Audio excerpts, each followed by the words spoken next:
Hi guys, welcome to Tactim channel. Hope you're doing well. In this video, I'm gonna be showing you how to add video on OBS.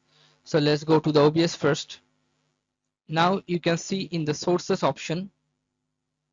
In this sources option, you can see here, click on plus icon, this plus icon, and you'll find here media source.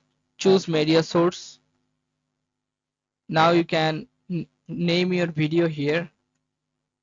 Name, any name you can add, that's up to you.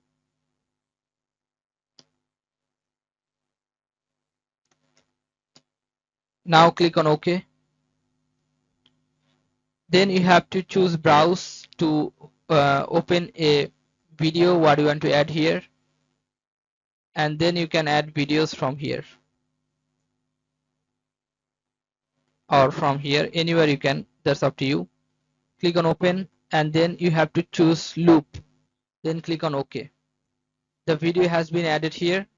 So this is how you can do this, guys. If you find this video helpful, then please give a thumbs up and don't forget to subscribe the channel. Thank you so much for watching the video.